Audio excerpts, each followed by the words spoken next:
NEET issue that's now been heard in the Supreme Court. Massive face-off between the centre and the opposition over NEET in the Lok Sabha. While Union Education Minister Dharmendra Pradhan defended the NTA, Leader of Opposition Rahul Gandhi has gone all guns blazing at the centre.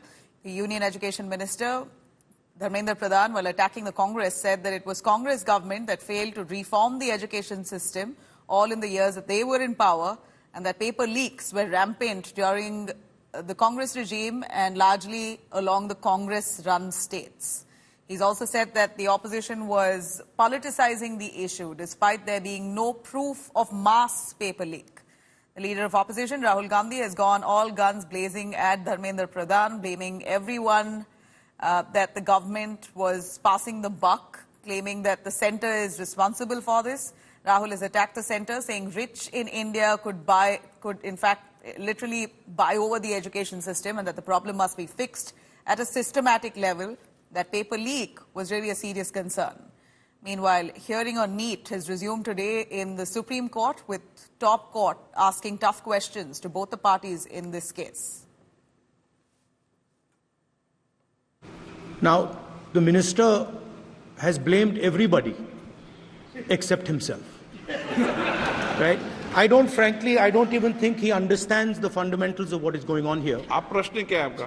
आ रहा हूं sir ये मैं question को setup कर रहा हूं। प्रश्न पूछते हैं the issue is that there are millions of students in this country who are extremely concerned at what is going on and who are convinced that the Indian examination system is a fraud.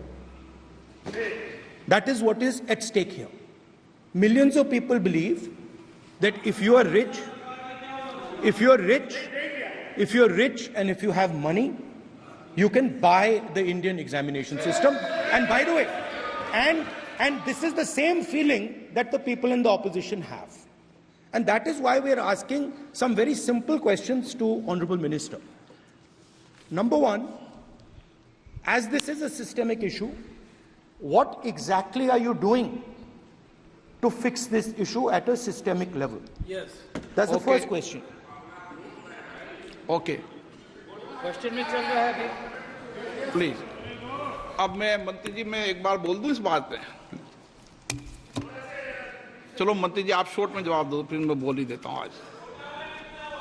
आप short में जवाब देना। अध्यक्ष महोदय, मेरे जो शिक्षा है, मेरे जो संस्कार है, मेरे जो सामाजिक जीवन है, मेरे को मेरे राज्य की, मेरे सूबे की जनता की स्वीकृति मिली है। मैं किसी की, मेरे बौद्धिक और मेरे संस्कार की सर्टिफिकेट मेरे को सारी सदन में किसी से नहीं चाहिए। देश की प्रजातंत्र में चुन के मेरे नेता प्रधानमंत्री मोदी जी को प्रधानमंत्री की भूमिका दिया है। मैं उनकी निर्णय से यहाँ उत्तर दे रहा हूँ सदन को।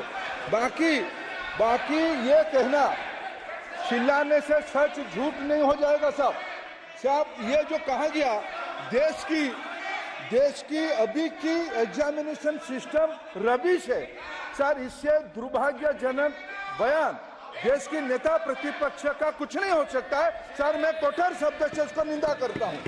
बाकी रहा, मैं सर आपके सामने, आपके माध्यम से देश के सामने सर एक तथ्य रखता हूं सर। जिन्होंने रिमोट से सरकारें चलाई है, 2010 में 3 बिल आया था सर शिक्षा सुधार के लिए। उन्हीं की पार्टी के नेता आदरणीय कपिल सिब्बल साहब 3 बिल लाए थे। उसमें से एक बिल था एजुकेशन, उसमें एक बिल था prohibition of unfair practice bill 2010, जिसकी उद्देश्य एजुकेशन इंस्टीट्यूशन में माल प्रैक्टिस को बंद करना। सर मेरे सरकार की हिम्मत है, अभी हमने पब्लिक एग्जामिनेशन की रेगुलरिटीज में बिल लाए, कानून बनाए। क्या मजबूरी था कांग्रेस पार्टी की, क्या मजबूरी था नेता प्रतिपक्ष की? उन्होंने उस बिल को विड्रॉ किया, किसके दबाव में विड्रॉ किए? क्या निजी मेडिकल कॉलेज की दबाव में, उनकी घूसखोरी की दबाव में उन्होंने उस बिल को विड्रॉ किया था? सच सुनने की सामने नहीं है। ये मैं किसी की विद्वता पे प्रश्न नहीं उठाता हूं, लेकिन सच 2010 में शिक्षा सुधार की बिल उन्हीं की सरकार ने लाया था, दबाव में उन्होंने विड्रॉ किया। ये हमको प्रश्न पूछते हैं। अध्यक्ष महोदय, ये सरकार किसी और का रिकॉर्ड बनाए ना बनाए, लेकिन पेपर लीक का रिकॉर्ड जरूर ये सरकार बनाएगी।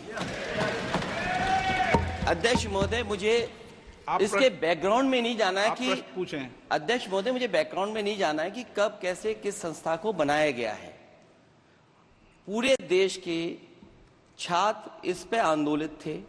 लगातार अखबार और सीबीआई की जांच के बाद चीजें सामने आ रही हैं, लोग पकड़े जा रहे हैं, जेल भेजे जा रहे हैं। मैं अध्यक्ष महोदय आपके माध्यम से पूछना चाहता हूं मंत्री जी से, क्या सेंटर वाइज जिन बच्चों को सबसे ज्यादा नंबर मिले हैं, क्या उसकी सूची जारी करेंगे? 30,000 सीटें जहां हैं, कई सेंटर अध्यक्ष महोदय ऐसे हैं जहां 2,000, 2,500 बच्चे पास हो गए हैं।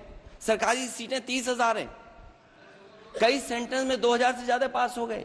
कई प्रदेश के ऐसी जगह है जहां पर कुछ सेंटर से 600 से 650 से ज्यादा सबसे ज्यादा नंबर हैं। और अगर वो संस्था इतनी क्रेडिबल थी तो अध्यक्ष महोदय, जिन सेंटर्स पे ये परीक्षा हुई उन सेंटर्स का इंफ्रास्ट्रक्चर क्या था? क्या मंत्री जी ने जानकारी की थी इस बात की?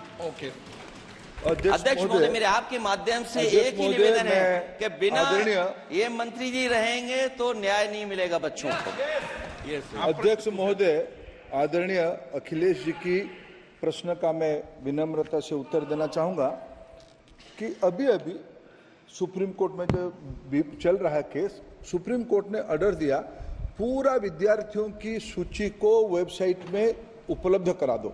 सर, पिछले 3 दिन से देश भर की सारे विद्यार्थियों की लिस्ट पब्लिक डोमेन में उपलब्ध है। ये सारा चीज खुले पे है और कई प्रकार की तर्क आ चुका है।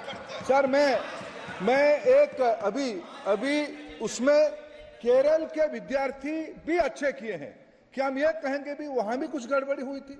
ऐसे आरोप करना, मैं देश की ग्रामीण इलाका, देश की एसटी एससी इस बार सबसे अच्छा परफॉर्मेंस करने वाले देश की एसटी एससी ग्रामीण बैकग्राउंड आर्थिक पिछड़े लोगों की है। क्या हम उनकी मेधा को हम चुनौती देते हैं? और बाकी रहा क्वेश्चन पेपर लीक की, सर मैं शुरू से मेरा एक स्टैंड रहा, राजनीति नहीं करना, लेकिन अखिलेश जी जब वहां दायित्व में थे उस सुबह की सर सारे सूची है कितने बार उत्तर प्रदेश में क्वेश्चन पेपर लीक हुए हैं।